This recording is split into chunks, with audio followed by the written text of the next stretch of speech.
Not This Turkey by Jessica Steinberg, pictures by Amanda Pike.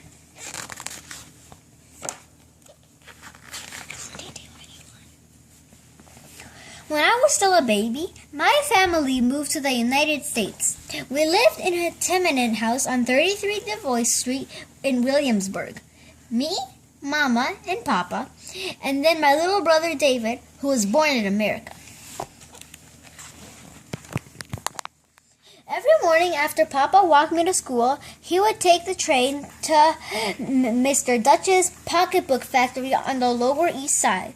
He said that when the subway crossed over the Williamsburg Bridge, he could see all the way to the Empire State Building. Papa said he sometimes missed Germany, but he also liked figuring out how things were done in America. Like the morning Miss Dutch told Papa to put his name down for the Thanksgiving raffle. "What's a raffle?" Papa asked. "Don't be such a greenhorn," said Miss Dutch. "It's a Thanksgiving prize. We have been living in New York for 4 years, but we had never celebrated Thanksgiving. Mama made stuffed cabbage and noodle kugel for our holidays. But that day, Papa said to Miss Dutch, 'Why not? New country, new celebrations.'"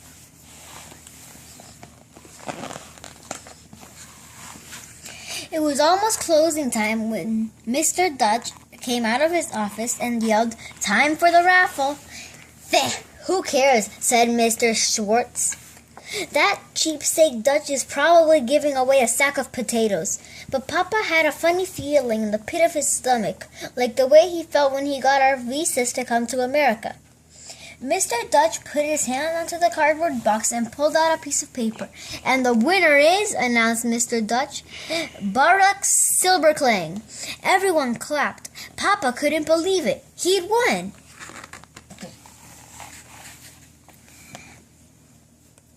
Mazeltov, Mr. Silverklang called Mr. Dutch. "You can celebrate Thanksgiving this year." Mr. Dutch came out of his office, lugging a huge turkey behind her. "Here you go, Silverklang," said Mr. Dutch. "Your very own turkey." Papa looked at the turkey. It was bigger than any chicken Mama had ever made. "How will you get it home?" asked Mr. Schwartz. "The J train," Papa sighed. "How else?" It was a long walk to the subway. Papa has never so glad to see the train pull into the station. But it wasn't so easy once he got the turkey. The turkey was noisy.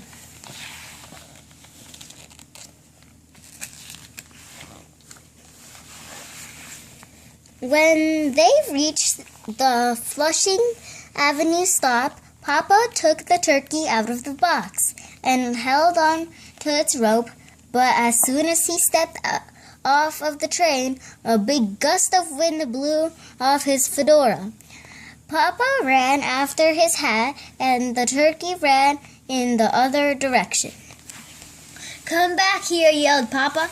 Papa ran after the turkey and grabbed the rope, and he ran after his hat and caught it with his shoe. Finally, holding on tightly to his hat, Papa and the turkey walked down the stairs to the street. All the neighbors stopped to stare at Papa and his turkey when he walked down the street. "What you got there, Mr. Silberklang?" asked Miss Caporimo. Papa just smiled at her and pulled the turkey up the stairs to the 4th floor, where we lived. He opened the door and called, "Rivka Mel, come see what I brought home today." "Was it does?" asked Mama. "It's for Thanksgiving," said Papa. "I knew all about eating turkey on Thanksgiving, but I couldn't believe what got to have a real live bird in our house." The turkey followed me around the apartment all afternoon, gobble gobbling.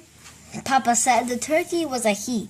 Every time I turned around, the turkey would stick out his tail and puff up his feathers. Papa said that was because turkeys thought I was a hen. That made me laugh. Papa thought we should call the turkey Indik. That's the Yiddish word for turkey. Mama didn't think we should name the turkey at all.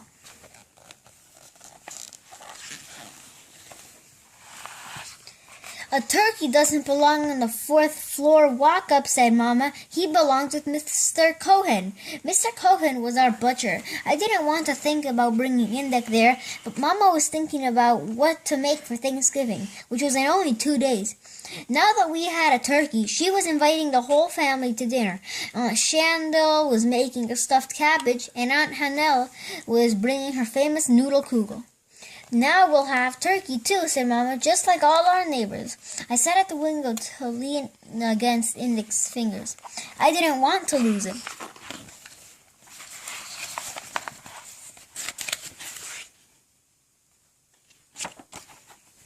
The next morning, Papa said we had to bring Indik over to Miss Khan's shop before school.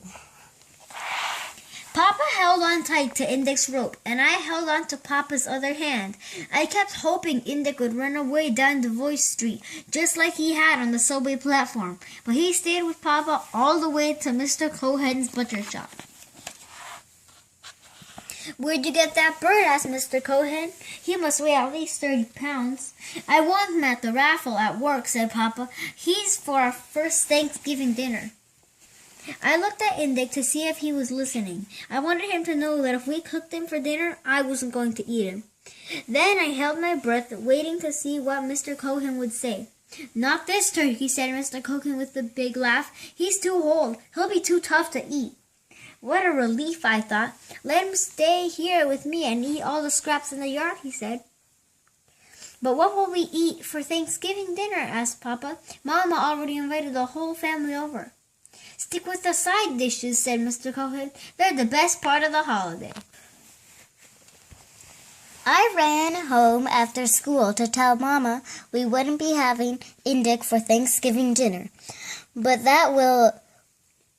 what will we serve?" she asked. "We can't just have kugel and stuffed cabbage. That's not what Americans eat." "Yes, we can," I told Mama. "Miss Caporimo said it's important to serve food from the old country. She said she's making iasagna, and I bet Miss Murphy is making Irish soda bread. That's their tradition," said Mama. She stopped to think for a moment. "But I guess it makes sense. It's our first Thanksgiving, so we'll make food that feels special to us."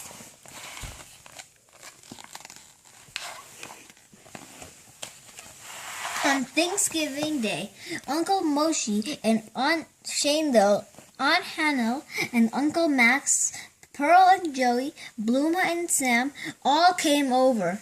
We sat down at the table, which was really the kitchen table, and the sewing machine pushed together and covered with Mama's best white tablecloth. Mama brought out a big noodle kugel, and Aunt Shandel carried in the stuffed cabbage. "Who needs turkey?" said Papa. We all laughed at all of us and said, "This is what we're thankful for, and that we're all here, we're all together."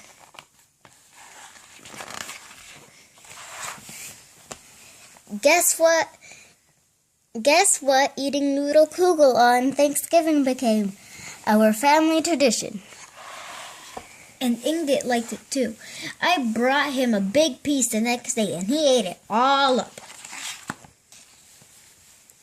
Cranberry apple kugel recipe.